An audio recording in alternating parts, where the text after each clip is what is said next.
Okay, Steve, in this video I'm going to show you how to take this apart and put it back together. Some of the screws are flathead screwdriver and some are Allen wrench. Either way, remove these screws.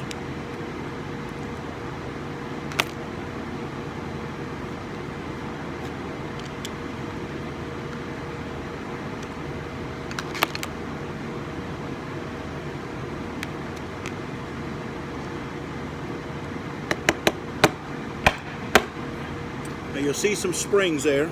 You want to remove those.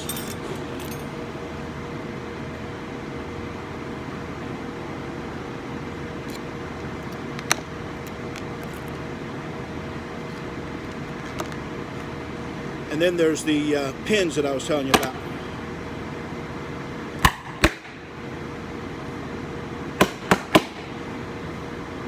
You can see them right there. Usually you can get a hold of them with a small needle nose once you get them to the top.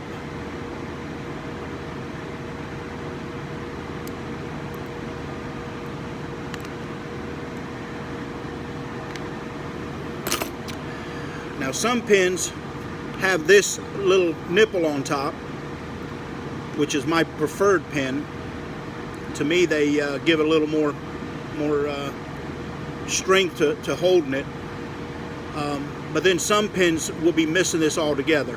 That's okay as long as the pin itself looks about this size here. It's still good. So if it looks like these, you got the bonus pin. If not, it's basically going to look like this without that nipple on it. But you want it to be the same length here.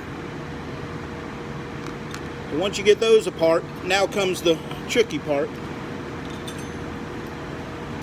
I always use 2 Allen wrenches. One I put in the die itself, and the other one is to push this plug. Now this plug has to be compressed while you turn the die at the same time.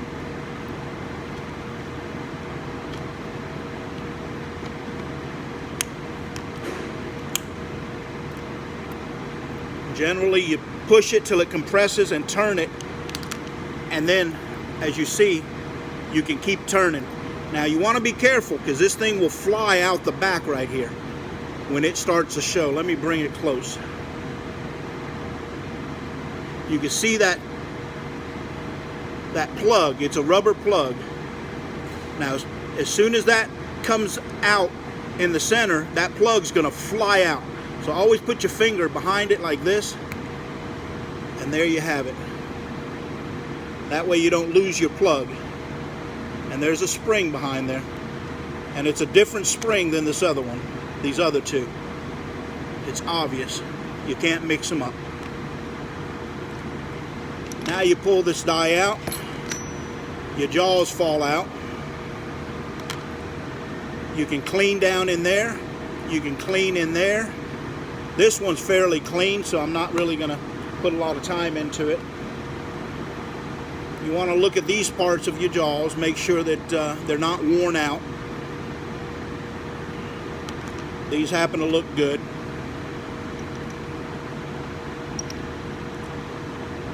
Then you could basically just put them back together like they were to reassemble.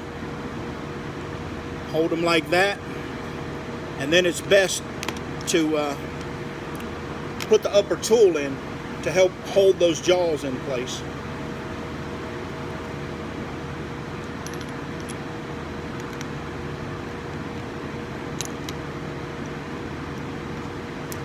And once you put that tool in place, it kind of holds those jaws from falling out. At this point, I always use a nice grease, but I'll give a little dab on each hole like that. And oh, I forgot to show you, but on these here I like to put a little dab of grease right in these cracks here, those 2 little spots.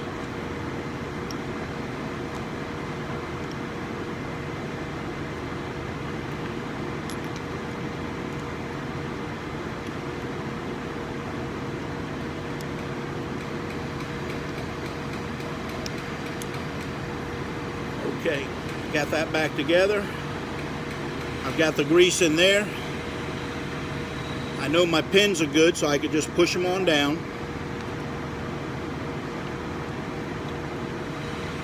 My springs go next.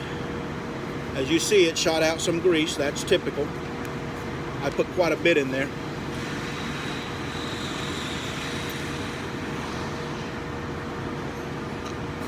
And then put your set screws back in it.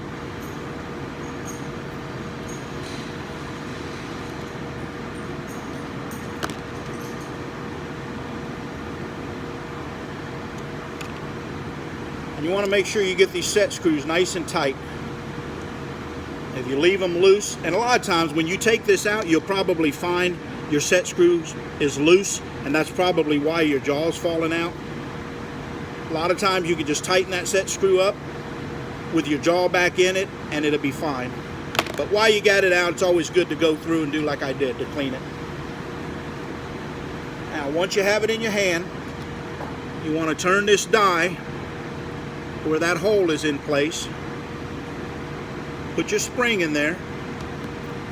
Doesn't hurt to put a little bit of lube on this neoprene plug. And you want it with the nipple down. Now this is where it gets tricky. I like to do it this way. I'll push that baby in like that while I twist, and voila. And you'll twist it 180 degrees, you'll hear it pop into the little channel in the front here. Once it does that, you're good to put it back in the machine. I'll finish up with my third video to show you how to reinstall it in the machine.